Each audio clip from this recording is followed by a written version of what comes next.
do this. He came out of the stall and like pretended to fall on the bathroom floor, which I would never do. But he did, and I jumped over, and as I landed, I badly sprained my ankle. Yeah, it was bad. Really Did you fuck up your elbow too or something? No, then he ran down the stairs. My shoulder.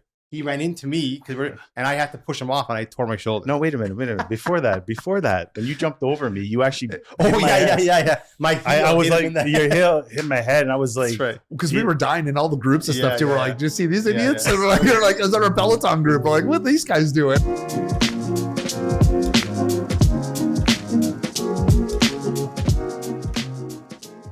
Welcome to another episode of DC Talks with your man, which is me, David Chinelli. I miss OU, but Owen, you're not on my... Yeah, Owen's in the background today, boys and girls, because we have a special treat. We got with us today, episode 77 of, again, the DC Talks with David Chinelli. We have the Property Boys. Thanks for having us, Dave. Thank you, Dave. You look so nervous, Anthony. No, I'm not nervous at all. I'm stuck in this chair. I know. My arms are tucked in. I feel... I'm too big for this chair. I don't know. You're trying to make yourself look bigger. I gotta keep up with you. Yeah. So today we have. So in case you don't know who the Property Boys are, these are my good friends Steve and Anthony. They are with Royal LePage Signature. You want to say? I don't want to screw up your last names. I hate saying the word. So you can say, "How do Steve?" Let's say the pronunciation. Your last Bucciol. Name. Bucciol. I love it. And Anthony Malfara. And that means? It means do bad things in Italian. Yeah, Dave just learned that now. I did. Well, as Italian as I am, I don't really speak really Italian. I understand most of it, depending on the dialect. Bucciol is it's French or German or Austrian. The closest thing to my name is Boccia, which is I think banana peel or something. Is it? Or Bocci, like the balls. Boccia balls, maybe. Bunch of wops in a table. Yeah. Area talking. So boys, wanted to see. So people don't know you. You came from Remax, I know, the dark side. Yes. You came to Royal LePage Signature right before the pandemic or around the pandemic? Before, right? It was just literally a month before. Yeah. That's why we when we first joined, we didn't really get to know anyone because we were out of the office, right? So and you started popping up on my feed. I'm like, who are these motherfuckers? Right? Yeah. Well, I saw you had the shops and stuff too. Like, I still kind of remembered you because I went to the same high school as your wife, right? Yeah. So we had a party at our house, I guess our Peloton group, and we're both these guys are members of our Peloton group, which it's been lacking lately. I've been asking people to go jump on the bikes, and no one's been jumping on. You've been the most consistent for sure. Yeah, and it's funny, but we're saying like, and then you came to the house, and you're like, I've known you, and you're talking to yeah. But you did. I was a few years younger than her. Yeah, I think she was 2 years. How old is she? What year? She's 79. 79. Yeah. So I'm 81. So she was 2 years ahead. Baby, eh? Yeah. Such a baby. However, everyone's a baby with Steve, you just turned what? What does that mean? Yeah, you just had a birthday not that long ago, right? People think we're the same age, so it speaks well of him. It's because you have no hair. Yeah, I know it's true. I have hair. It's just short. Just don't have it in the front. Yeah. Just kind of lost over here. And you just had a birthday not that long ago, I think, right? March. Not that long. Yeah, not that long. No, not that long. I don't count anymore. Yeah, March, April, May. Mine's May. Ah, there you go. To Taurus. Yeah. Taurus. Don't even. Hey, as a Christian, we're not supposed to do this stupid. I'm supposed to be an Aries. I'm just joking. It's actually true. The whole thing with horoscopes, right? About it's supposed to be demonic. Yeah. No, I don't. I learned that from Dave's shows. I learned a lot of things from Dave's shows, actually. It was funny because they were kind of little. I would think you guys were a little nervous coming like, what are we going to talk about? I'm like, I don't know. I have a whole bunch of stuff. We could talk about business. We could talk about conspiracies. We can go wherever we want to go. Before we get into conspiracy theories, because I want to get your take on, like how I run you guys, they also have their own podcast, by the way, which is also, we want to promote that in a little bit. I know you don't record as often as No, not as often. No. But I want to see, how did the partnership begin? And how did you guys do you guys agree with most things when you think about? Do you guys fight? I want to know that kind of stuff. So what did you do before you became realtors? And how did you guys meet? I'll let Steve start because he started earlier than me. So. Well, I started a little bit, a couple of years, 2.5 years earlier than Anthony. And my past life was working for my father in automotive remanufacturing. It was a great life. I mean, I was there 20 years, and it was always. We forget how old you are, right? 20 years. That's nice. And no, it was supposed to be a temporary kind of job, and ended up being 20 years. And then all of a sudden, I woke up almost with a midlife crisis and said, "Oh my God, this was supposed to be temporary." Not that I didn't love working for my family or my dad, but I always wanted to do something on my own. And when you're at a certain age, your options are obviously from here. It goes way down to here. And real estate is not that I loved houses so much. I do like houses, but I like people. And this was, I felt it was a perfect fit. And I was a winner either way, whether financially I was going to lose, but at least I tried something. When I'm sitting in my rocking chair, I wouldn't regret, not doing something. I think from watching yours, I kind of had a similar story. I kind of started in the corporate thing. Yeah. Did corporate sales for a large tech company for probably about 12 years almost. And then the company was kind of just being kind of swallowed up by the US. I was seeing limitations in terms of like where you could go. When my boss was kind of getting the role that he already had. So I'm like, you know what, this is not going where I want it. So it was kind of like, do I change companies or industries, or do I start something that I kind of wanted to start? I always kind of had an interest in real estate, even when I started that job. So I just decided he had started like whatever 2 or 3 years before. And, he's like, well, if you're going to join, why don't we join up and kind of start? But you guys already knew each other before? Yeah. So we should back that up. We're brother-in-laws. Brother-in-laws too. You guys are brother-in-laws? Yeah. You didn't know that? No. I don't think I Really? wait a second. I think you might have told me in the first, like at my house, the party, but Maybe. I forgot about that. Yeah. Yeah. So we know each other since, So wait a second, you married his sister?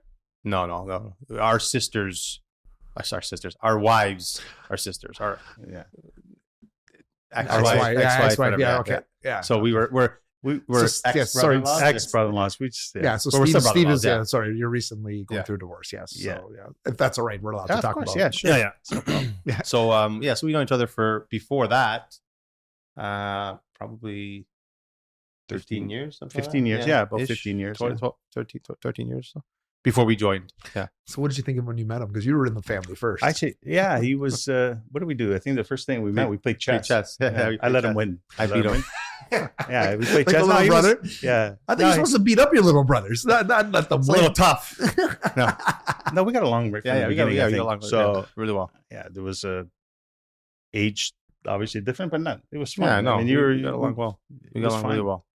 So you started first, and then 2 years later, you said to him, you saw Anthony was going through this. Like, why don't you join me? Is that what happened? No, it's just that. Well, it was kind of like, oh, you want to come into the business? He was thinking about it, and I said, why don't we go together? Join up, yeah. And then that's when, literally, right from the beginning, we had our name. We just thought hard about our we name. came up with a brand. And we kind of went from there. We Property Boys. We went to get a trademark. I mean, as well. it took us what, maybe a few months. Yeah, a few months, but we knew we wanted a name, a brand, like a team brand, rather than just our names. And I like that too, right? Well, it's kind of, it's kind of, I don't know. Sometimes I think maybe the name is a good thing. You're having your own name because people know you, and but. Well, the thing is with the Property Boys, it's marketable because you guys can always step away and it's not just your name, right? And that's kind of like, that's the idea. Yeah. One thing I learned so I was always interested in business. Obviously, even when I was doing my MBA, I was always trying to figure out what to do on my own. I knew eventually I was going to be an entrepreneur. I just didn't know where it was going to be. So I read tons of books on how to make money. And they kept saying over and over again, if you're going to create a business, do not put your name in the business. Oh, really? And then you went and slapped your name on the... I did. No, so right now again, I have a loose team. We don't really have a team. It's more of a mentorship. But the DC stands for it can be anything, right? So that if I wanted, what the idea of maybe eventually is to, is to do like a DC Homes or DC Group, right? Again, DC, again, you don't know what the DC, it doesn't have to be David Chinelli, right? It could be District of Columbia. It could be, I don't know. To be honest, when I hear DC, I got to remind myself David Chinelli. I the connection. I kind of just think Dave Chinelli just because I've known your name. I guess that's why. But in DC, I also think DC Comics, right? Well, that's the other thing, right? Yeah. DC Shoes. Yeah. So there's a lot of DCs around there, right? Yeah. But anyway, that was a smart move and you guys got trademarked and we got a trademarked and we thought the name was kind of, we have a story behind that too. But our name is kind of, we kind of liked it because a lot of people say they've heard of us and we know that it's not because of Property Boys. They've probably heard of Property Brothers, Property Guys. There's so there is a ring to it. And that was the intention, kind of putting the property in front of it was to kind of build off of Property Brothers So because we were brothers-in-law, we actually had we still have a domain, Property Brothers-in-law. We were thinking of that, but then we thought it's too long. It's too absolutely. Yeah. Yeah. Vomiting out your mouth. You like to do that, I know. Yeah. We actually had We got cease and desist order from Property Guys when we were trademarking the name. The Property Boys or Property Guys? Property Guys were sent us a cease and desist when we were trademarking our brand because That's of the not my similarity. brother-in-law, is it? Because my brother-in-law has that website. I think it's like Property Guys. Dino Prezio. No. He's got yeah, Prezio. So Prezio's got something in that too. He's got the domain or something. People keep trying to buy it. I don't because him and his former partner Andrew Flores, they're Property Guys or properties. It might even been. I'd be hilarious. Maybe. Well, Property Guys, they're for sale by owner, right? They're for sale by owner. Okay, people. okay, gotcha. Okay, never mind then. But they were arguing that it was confusingly similar. Anybody going through their trademark stuff, I mean, it goes through an examiner first, and then once it passes there, then it's everybody else can refute it so what happened? Well, it was we were kind of like, so at that time we didn't build the brand up. That was kind of early on in our journey. Yeah. So we're like, listen, how much is what do we have? What equity is really attached to this brand at this point? Not much, right? Whatever. So we're like, okay, you want to fight this thing? How much do you want to spend? And we decided. So what we're like, I think we said like 15 a total or something. 15 grand maybe. Yeah. And then we hired like the best. Well, I think he was a top lawyer for trademark lawyer in second Canada. best firm. Yeah. Right. And go ahead. No. The reason why we did it because we just know what we're doing. We just wanted to look puffy. We just flex. We're like, we're gonna go back with the best and see what they say. So we spent. I don't think we even spent 15 grand. I think we spent. We spent 5, but that was from 2-hour conversation. Yeah. So we spent 5 grand. He hit him with whatever, and then they just. And we never heard from them. And backed off, and we got it. And that was it because that's what now we like to say that was because of our strategy, but maybe they wouldn't. Maybe they wouldn't have. But we just said go hard, go big, or go home, and we just. Oh, it was good though. Yeah. Like if you got some rinky dink guy, that would have been like. The original person, they weren't the people to do it. They were just paper pusher people to get it through, and then once we knew we might be hit with trouble, we went to these guys. I forget the company. It was Smart and Bigger. That was the firm. I can't remember that lawyer's name. All right, so now fast forward. Now you got Property Boys. You were with Remax. Which Remax? Remax Hallmark. Oh, that's right. Remax. Any reason why you chose them? It was big. They were big. Well, he was already there. I was there initially, and this goes back to my story. When I finally left my dad's place, literally when I made that decision, I literally did the courses, whatever I needed to do in 3 months. It was literally that quickly, and I didn't question. I knew Remax was a big brand. I didn't question that, and I just went to the nearest Remax, and that happened to be Remax Hallmark, who happened to be number one actually. Big, they're big. They were big. They still are big. And I went there for that reason, and literally, I didn't ask any questions. I just joined, and then I was there for 2.5 years, 3 years before he came on. And then we were there for another 3 years. Another 3 years. And then what made you decide to go to Signature? What was the whole thing? Like, you got recruited by Jim. Jim Millette. Oh no, sorry. We met somebody at an event, one of the Rich Roberts. Well, events, I guess she told them, I guess, and then I think. Yeah. But anyway, we had no intention of going anywhere. Yeah. We actually thought let's go to Shops at Don Mills because we can go to Joey's afterwards for lunch. Okay. That was our excuse to go. There was no intention. We were happy where we were. Yeah. But then things we liked the office. We liked the leadership. We met with Chris and Jeff. We kind of liked the office. We liked where it was. It was maybe the office that drew us there because we didn't know what they had to offer. Really, right at the time, you don't know, right? You don't know what they're actually going to deliver on. And intuitively, it just felt good. It kind of felt a bit more corporate to me, a little bit more corporate, but still family, which kind of resonated with me because I came from that kind of world, and I think Steve liked it as well. Obviously, and we just thought it was just through intuition. It wasn't about numbers. No. It wasn't about anything. Like we did like the office. We didn't really like where our office was, and it was kind of like Bayview Shepherd. It was just like in a building, a church building. I don't know what it was.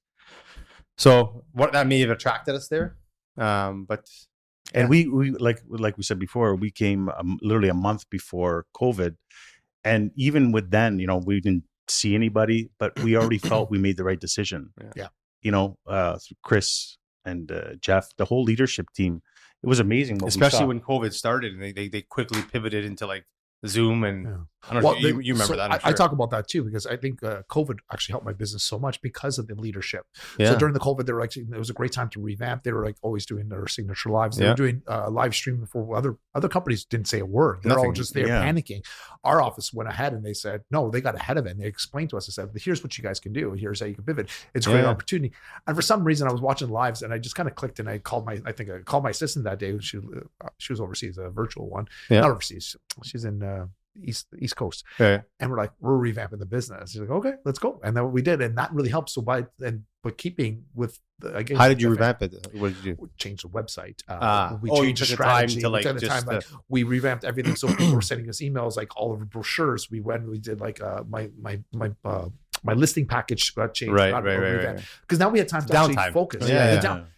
And then we started doing more and more videos. I got even more comfortable with videos, and we started bouncing different ideas around, like, what can we do here? And then we started setting up a schedule, and then that has carried through to today. Yeah, that's kind of what we got into video too, right? We started, COVID kind of propelled that a bit, I would say. Yeah. If you guys have an opportunity, if you haven't gone on TikTok or Instagram, there's an amazing video. You guys got 1 million views on it. Oh, where you guys are muted fighting right now. Oh, that one. If you guys were in the the washroom. fighting was another one. That one and got 1 million. The washroom one. The washroom one was pretty. That's funny. what I'm saying. Yeah. And he got really hurt on that one. I forget the premise of it. You guys were in the washroom fighting to get a listing or something. No, that was the time when when a listing came out and there was no offer date. So we're like, that was just a joke that running to it because it was just. And we were racing, and then I jumped over him. He's a trooper because he actually I would never do this. He came out of the stall and pretended to fall on the bathroom floor. Which I would never do, but he did, and I jumped over, and as I landed, I badly sprained my ankle. Yeah, it was bad, really bad. Did you fuck up your elbow too, or something? No, then he ran down the stairs. My shoulder.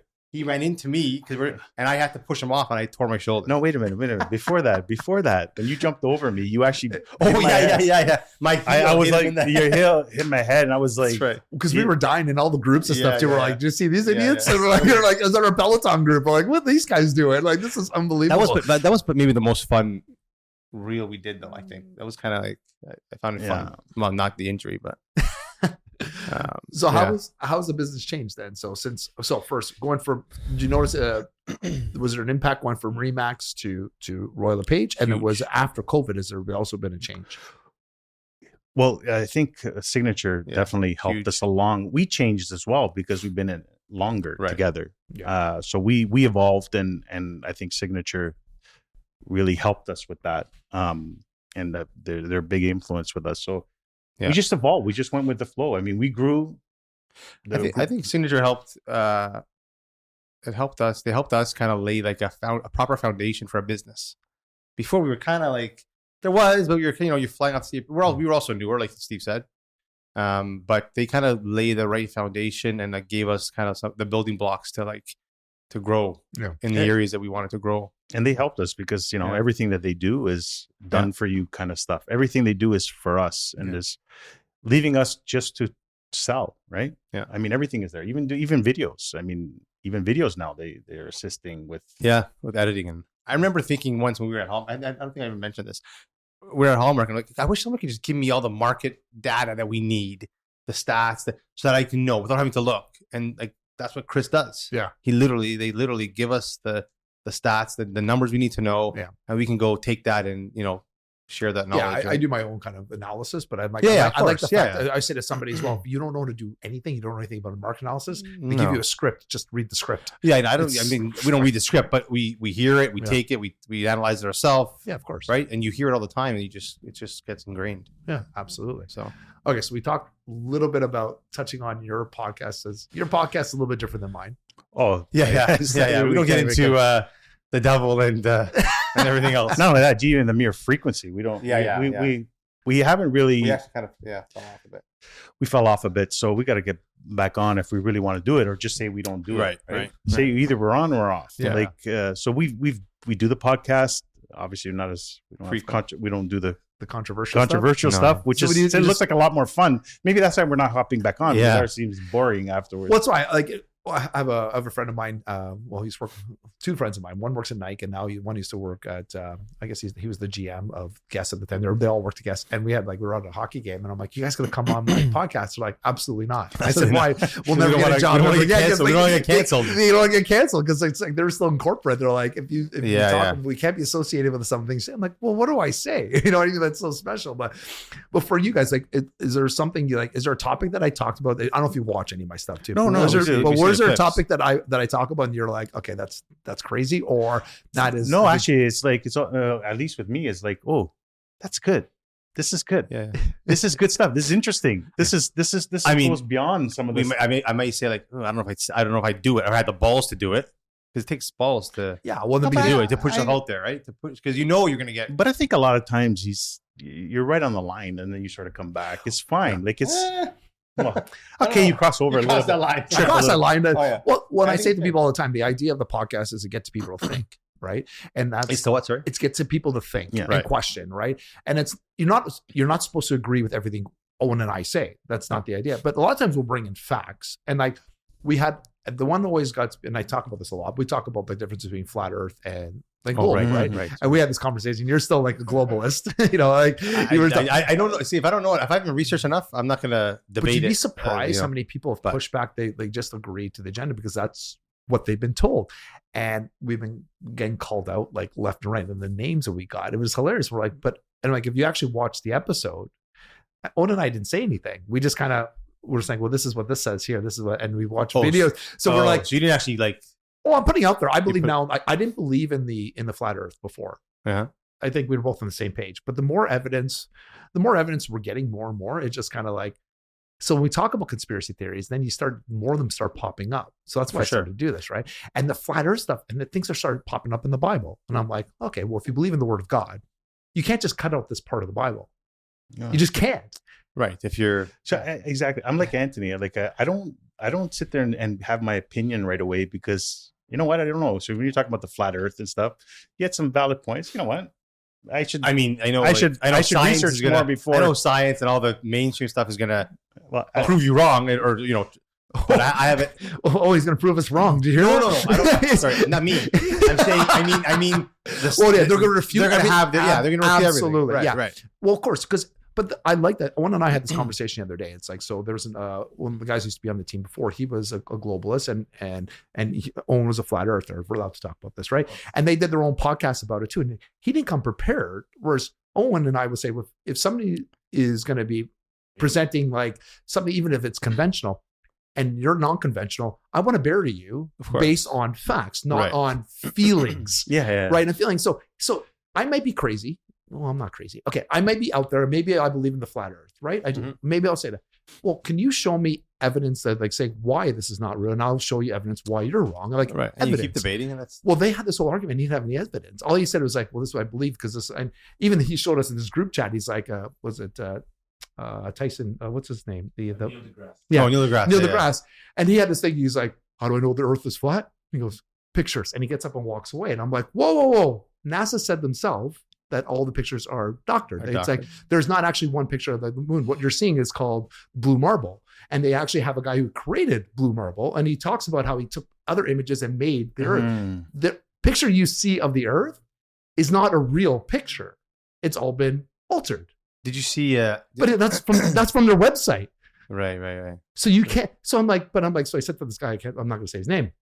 I'm like, and I showed him the clip, and I'm like, according to Wikipedia, I said, did you know that's actually not a real picture?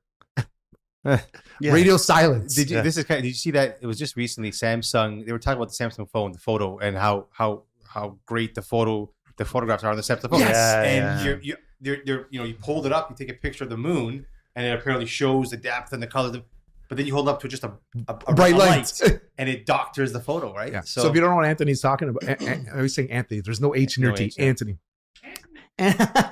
So Samsung has this thing. It's ingrained in their phone, like Anthony said. It's like it's supposed to heighten the picture of the moon, but it's actually a fake. It's an AI in the background giving you a fake picture, and it's like, so what you're seeing, what you think is the moon, is not real, right? So that just so that again adds fuel to the controversy, right? It's just like, so why would you do that if you're not trying to hide something?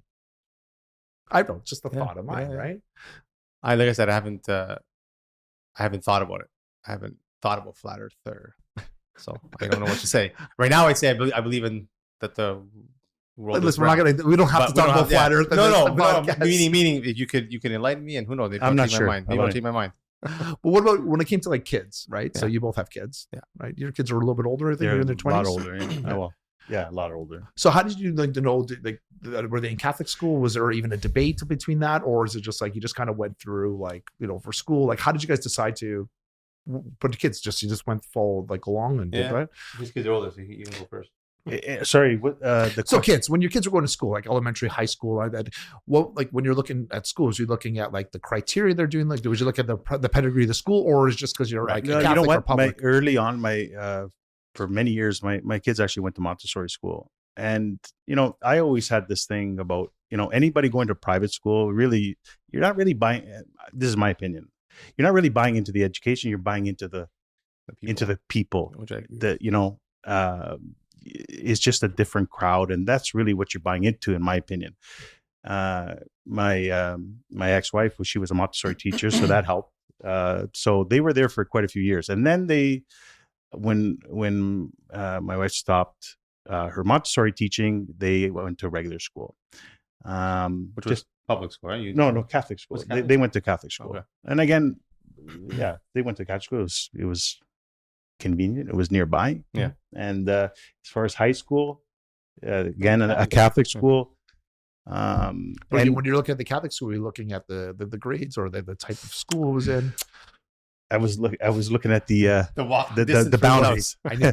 the school boundaries. I mean, I'm asking this also for two reasons, because you guys are realtors. We get this question all the time. I need to be in this certain school. Yeah, right? yeah. Everyone's like, I'm like, we're even realtors. We don't care as much about the school. I find the kid, even in the most terrible school in the city, the kid can excel. Yeah, for sure. I felt I had my kids take math and science all the way through, and if they weren't doing well in math or science, they were going to summer school. And I thought a bad mark in math was even a B, because I knew as you progressed, you were going to lose it. Anyway, that's the only thing I enforced, was the math and sciences. This way, I felt my job was done after that, because the world was open to them into what they wanted to do. So one is a nurse, and another one just graduated. She graduated from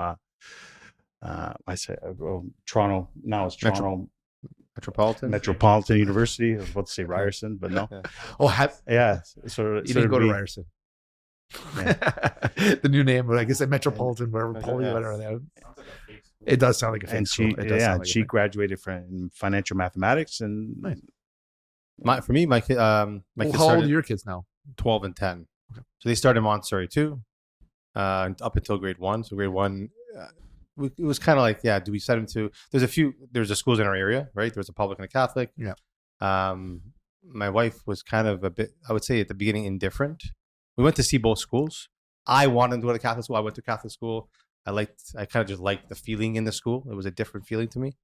And we ended up sending them to the Catholic school. So they're there now. And high school, you know what, to be honest, in high school, they may not go to Catholic school because the one in the area is not as good as the public school. So we may choose that. It's funny because now we're technically haven't been Catholic. I'd say we left the Catholic Church in 2009, and our kids are public school, right? And so I read the Bible with them on Saturdays. That's kind of like trying to bring God into them. But I guess apparently no, they don't even talk about religion that much, even in Catholic schools apparently. Not but really. Our daughters went through the public system, but now our oldest daughter is going to Father John Redmond next year because of the arts program, because it's the best arts program in Etobicoke. So it's funny, like out of everything else, I'm like we're not really technically Catholic, all that stuff. And now she's going to a Catholic school. So it was just kind of one of those things. The conspiracy, I always think about conspiracy theories, is it more convenience as realtors too? How does it play in? I was just kind of, I know. Anyway, we got to start wrapping up. We're getting the call at the end there, right? We started to get into the juicy stuff too, but I was just like wanted to tie it together. It's like, so like as realtors too, are you guys practicing your pre? Does it matter where schools are in? That's kind of what my thought process was in. I took the easy route. I'm going to be honest. I intuitively, I don't think post-secondary is as valuable as it once was, I guess, or I strongly agree. and unless you're becoming a lawyer, Oh, yeah. a doctor, those kind Engineer, of that things. kind of stuff. Outside of that, I really think we're almost wasting time, if you ask me. And I don't want to say this. I mean, I wouldn't even. I took the easy route. I said, no, go to school, just like Right. everybody says to do. But I don't see the value as it once was. So, We told our daughters that I think my uncles and all thought we were crazy. And we're like, again, I was told not to use the C word, but they thought we're nuts. I said to my kids, I'm like, we even have an RESP in case they want to go secondary. I'm like, but guys, if I'm not going to send you to school to get an arts degree. Right. I'm not going to send you to do basket weaving just so you say you have a freaking degree. Or no offense to psychology majors, but I go to how many times you go to Starbucks and they're all psychology majors serving you as a barista. Like it just, you're not going to spend $100,000 a year just to say you have a piece of paper. We'll find out what you want to do and then we'll figure it out. Does that means going to college? Or that means that matters Working. more. Whereas our generation, our immigrant Just parents, wasn't go to school. They didn't know any different, right? Because they never had an education, right? And I think that's, at least our family did, right? So if you look at me and my brother, we have 5 degrees. My oldest brother doesn't have, he went to university, but between me and my middle brother, I'm the baby, we have 5 degrees between the two of us. And I'm like, so what? Right. I look at my wife, she has 2 classes to finish from U of T to get her degree. Does she need it for what? For what Right. purpose? For what? She's done way better without having it. Anyway. so And typically, Agreed. a lot of the, the entrepreneurial kind of choices or roles or jobs, you're probably going to be more successful than what you would get from one of those degrees, unless again you're a doctor, dentist, And you can learn so engineer. much online now. So much. and Or things they are got to moving. change. Or they Things are gotta moving change. quickly Curriculum. anyway. Things are moving quick. I mean, whatever you've learned, you basically outdated yourself, in 6 months. Yeah. So in your closing words, is that your so if you had one No piece of post- advice, no. yeah. So we usually wrap up this way. So we say to our audience, whether they want to become a realtor or an entrepreneur, is there a piece of advice you would give to somebody that's watching this podcast or listening in? Say, hey, if you want to do this, I think you should do this. So in their parting words, In terms of real estate. sure, let's do real estate or I would- entrepreneur, I one or the would other. say- I mean, I would definitely encourage someone to be an entrepreneur. In terms of real estate, I would say if you're going to do it, just make sure that you are like 100% committed to doing it. You got to invest the time, the money, the resources, and treat it like a business. Not I want to be an agent and sell my cousin's house. Yeah. Right. You got to be treating it like a business so that you can reap the benefits of what you put into it. Amazing. And So I just have to say, it doesn't have to be real estate, but if you really want to make money, you either work for yourself in some capacity, whether that could be real estate. It's kind of a low barrier to entry, becoming a real estate agent, unfortunately, but It's a whole other that is one conversation. way. Otherwise, get into sales of some sort and be commission based. And if you need a raise, just look in the mirror. I always say to people, if you think you want to be a realtor, get some sort of service job. You know, that again, there's something, it's a commission, wait tables, sell shoes, go to the merchandise, more of a commission base again, based on it. And then you figure out, A, if it's right for you and how to talk to people. And the second thing is, can you not live on paycheck to paycheck? I think I'm building what you said. Yeah. Right, 100%. Yeah. Totally 100%. agree. And if somebody wants to follow you on my social media, they want to know how to find you guys, what's the best way for them to find you or DM you? At At Property Boys for all the Yeah. media. There's TikTok, Instagram, YouTube, at Yep. Property Boys, Yep. literally for all of them. It's amazing. Yeah. Right. Really appreciate you guys. Thanks for having us, Thank Dave. you. Thank you, Dave. And for you guys listening in, we love the fact that you guys are watching and listening wherever you're following or listening to your podcast. But please like, share, add some comments. We'd love to hear some feedback. If you have ideas for shows, we also want to hear that too, because we're always open for ideas. So thanks again for following. And please, like I said, subscribe. And if you don't know how to get to all of my podcasts, you're watching this on YouTube, check out my Instagram. I'm David V. Cinelli _realtor. There's a LinkedIn tree there that you can just get all of the links there. Have a wonderful day, guys. Bye for now.